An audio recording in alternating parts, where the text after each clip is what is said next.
झारखंड सरकार ने इस हफ्ते अनलॉक 4.0 की घोषणा की है।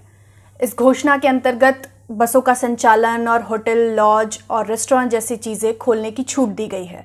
इस छूट का सबसे ज़्यादा फायदा उन छात्रों को होगा जो मेडिकल और इंजीनियरिंग की परीक्षा में बैठने वाले हैं। नई गाइडलाइन में जो मुख्य छूट दी गई है उनमें राज्य के अंदर शर्तों के साथ बस संचालन की अनुमति, शॉपिंग मॉल, होटल, धर्मशाला, गेस्ट हाउस, लॉज खोलने की अनुमति और तमाम सावधानियों के साथ सैलून, ब्यूटी पार्लर, रेस्टोरेंट चलाने की इजाज़त दी गई है। कंटेनमेंट जोन के बाहर लगभग सारी आर्थिक गतिविधियों को शुरू करने की अनुमति सरकार ने दे दी है, लेकिन कंटेनमेंट जोन के अंदर 30 सितंबर तक लॉकडाउन लागू रहेगा। लॉकडाउन के ये नियम केवल नीट, जेईई की परीक्षा में बैठने वाले विद्यार्थियों पर लागू नहीं होगी, वो बिना किसी रुकावट परीक्षा दे सकेंगे। ये बात भी गौर करने वाली है कि सरकार ने जिन क्षेत्रों में छूट दी है उनके संचालन के लिए विशेष गाइडलाइन भी तैयार किया है, चाहे वो बस हो या मॉल, होटल हो या रेस्टोरेंट। झारखंड सरकार के परिवहन विभाग ने कहा है कि किसी कोरोना पॉजिटिव व्यक्ति को बस में यात्रा करने की अनुमति नहीं होगी।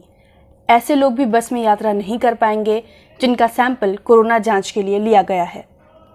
कोरोना रिपोर्ट नेगेटिव आने के बाद ही वह सार्वजनिक परिवहन सेवा का लाभ ले सकेंगे। बस में यात्रा करने वालों के लिए मास्क या फेस कवर और ग्लव्स लगाना अनिवार्य होगा। लोग फेस शील्ड भी लगा सकते हैं। ड्राइवर और कंडक्टर के लिए मास्क के साथ फेस शील्ड पहनना अनिवार्य होगा। बस में यात्रियों को सोशल डिस्टेंसिंग का पालन करना होगा। चढ़ते समय, उतरते समय या बैठते समय भी उन्हें सामाजिक दूरी का ख्याल रखना होगा। बसें उन रूटों पर ही चलेंगी जिनका उन्हें परमिट मिला हुआ है। जहां ठहरने की व्यवस्था है वहीं पर बस ठहरेंगी। इन नियमों का पालन नहीं करने पर डिजास्टर मैनेजमेंट एक्ट एवं मोटर व्हीकल एक्ट के तहत कार्रवाई की जाएगी। इतना ही नहीं, बस मालिकों से कहा गया है कि वो थर्मल स्कैनर से यात्रियों के तापमान की जांच की व्यवस्था भी करें। सामान्य से अधिक तापमान वाले लोगों को यात्रा की अनुमति नहीं दी जाएगी। यात्रा के दौरान चालक या यात्री कोई भी धूम्रपान नहीं करेगा। पान, गुटखा और खैनी पर पूर्ण प्रतिबंध रहेगा।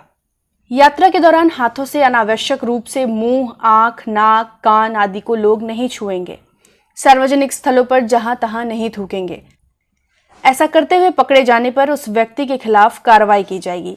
यात्रियों एवं चालकों से कहा गया है कि वो अपने स्मार्टफोन में आरोग्य सेतु ऐप जरूर डाउनलोड कर लें।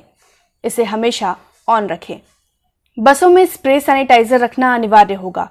हर बार नए यात्री के बैठने से पहले सीट को सैनिटाइज करना होगा। इतना ही नहीं, पूरी बस को सोडियम हाइपोक्लोराइड जैसे रसायन से डिसइंफेक्ट कराना होगा।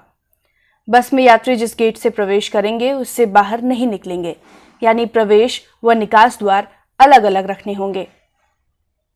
क्षमता से आधी सवारी ही बस में यात्रा करेगी, यानी 52 सीट वाली बड़ी बसों में 26 यात्री चल सकेंगे, जबकि 48 सीट वाली बस में 24 यात्री, 32 सीट वाली बस में 16 यात्री, 22 सीट वाली मिनी बस में 11 और 12 सीट वाली मैक्सी, कैब, ओमनी बस में 6 यात्री एक बार में यात्रा कर सकेंगे।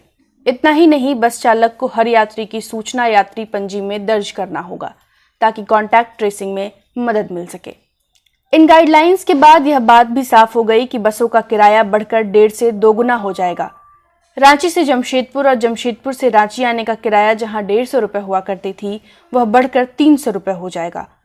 वहीं एसी बसों का किराया 250 रुपये से 500 रुपये हो जाएगा। बस चालकों का कहना है कि चूंकि हर डबल सीट पर एक यात्री ही सवार होंगे, ऐसे में उन्हें भारी नुकसान झेलना पड़ेगा। इसलिए यात्रियों को 2 सीट का किराया देना पड़ेगा। बात अगर रेस्टोरेंट, होटल, सैलून की करें तो गाइडलाइंस के अनुसार दुकान, hotel, mall, lodge, banquet hall, restaurant सभी जगह को सैनिटाइज करना आवश्यक है। इन जगहों पर कोरोना पॉजिटिव मरीजों की एंट्री पर रोक रहेगी। जिनका सैंपल टेस्ट के लिए दिया गया है, उनके आने पर भी मनाही है।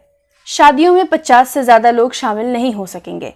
दाह संस्कार में 20 से ज्यादा लोगों को शामिल होने की अनुमति नहीं दी जाएगी। सोशल डिस्टेंसिंग, मास्क, ग्लव्स जैसी बुनियादी चीजों का उपयोग दुकानदार और ग्राहक दोनों के लिए आवश्यक है। जो भी ग्राहक दुकान पर आए उनका नाम, पता, मोबाइल नंबर लिखना जरूरी है। रेडीमेड दुकानों पर कपड़े का ट्रायल करना मना है। वहीं रेस्टोरेंट में क्षमता से आगे लोगों को बिठाकर खिलाने की अनुमति मिली है।